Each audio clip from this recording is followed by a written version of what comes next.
रहे थे, लेकिन आज मैं भी मेरी बात को यहाँ रखना चाह रहा हूँ। मैं राजस्थान के दक्षिणी एरिया से आता हूँ और वहाँ पे जो विद्यालय है उसमें अभी तक रिक्त पद पड़े हुए, उसको सरकार भरने के लिए ध्यान नहीं दे रही है।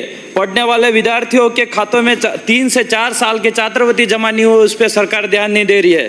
कालीबाई भील मेधावी छात्रा जो स्कूटी 2022-23 के 1000 से ऊपर स्कूटी बकाया है, उसको देने का सरकार बात नहीं कर रही है। इससे ये साबित होता है कि राजस्थान के दक्षिणी राजस्थान के एरिया के अंदर जो मांगे हैं, जो काम नहीं हो रहे हैं, ये कहीं कहीं भाजपा आदिवासी विरोधी मानते हैं हम। और मैं आज जो मेन आरक्षण का मुद्दा है जो हमारे एरिया का, ये मैं बताना चाहूँगा। टीएसपी क्षेत्र में आरक्षण व्यवस्था की जो विसंगति है, इसके बारे में चर्चा करना चाहूँगा।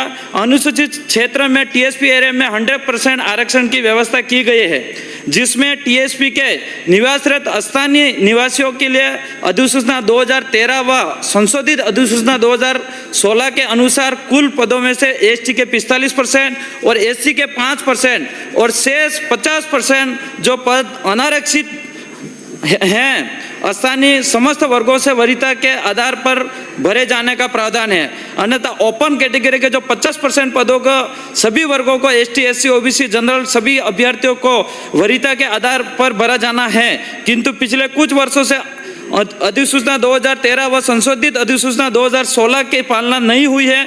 स्थानीय एसटी और एससी अभ्यर्थी द्वारा अनारक्षित श्रेणी में उच्च अंक लाने पर भी उन्हें अनारक्षित पदों पर नहीं जाने दिया गया है।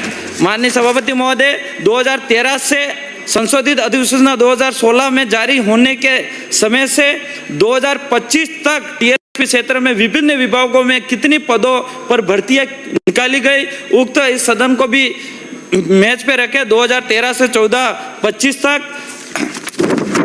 माननीय महोदय जी, टीएसपी क्षेत्र में 75% जनसंख्या आदिवासी बहुल्य है। पिछले लगभग सभी भर्तियों में अधिसूचना की पालना नहीं हुई है। उदाहरण के तौर पे मैं एक भर्ती बताना चाहूँगा।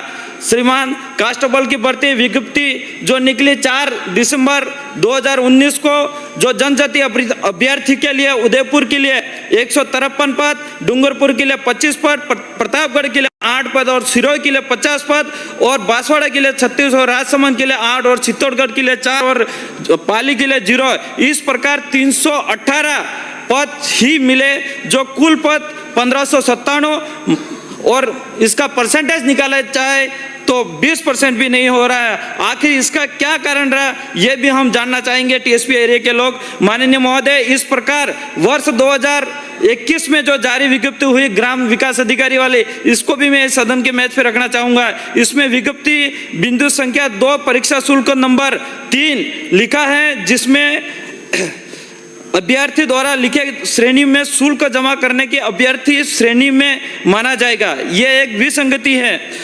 क्या यह निम्न अधिसूचना 2013 व 16 के अनुसार लागू होता है या नहीं, ये भी हम जानना चाहेंगे माननीय महोदय। साथ ही टीएसपी क्षेत्र में जो पदोन्नति आरक्षण को लेकर भी बहुत विसंगति है, जो मैं बताना चाहूँगा। एसटी, एससी अभ्यर्थी को पदोन्नति अधिसूचना की पालना करते हुए नहीं की जा रही है। उदाहरण में एक बताना चाहूँगा, जो कृषि में हुआ था, जो कृषि आयुक्त जयपुर के आदेश क्रमांक 32,877 33,277 क्रमांक 22/1/2024 के अनुसार कृषि विभाग के कृषि पर्यवेक्षक से वरिष्ठ कृषि पर्यवेक्षक की पदोन्नति में अधिसूचना 2013 व 16 की पालना नहीं करते हुए एसटी, एससी अभ्यर्थी को पदोन्नति से वंचित रखा गया।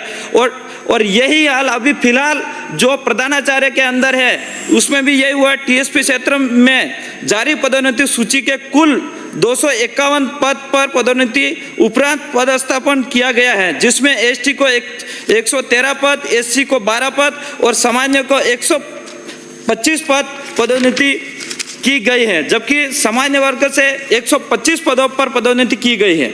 दरअसल उसे अनारक्षित श्रेणी में माना गया। सभी वर्गों के अभ्यर्थियों को पदोन्नति दी जानी चाहिए थी। हमारा निवेदन है कि अधिसूचना के पश्चात अपनी बात जारी समाप्त समस्त करें। भर्तियों के आंकड़े इस सदन के मेज पे रखे ताकि हमारे टीएसपी एरिया को हमको पता चले कि पक्ष और विपक्ष सरकार ने हमारे साथ किस तरह से भेदभाव करा है, ये हम जानना चाह रहे हैं। माननीय धन्यवाद। पब्बा राम जी विश्नोई जी।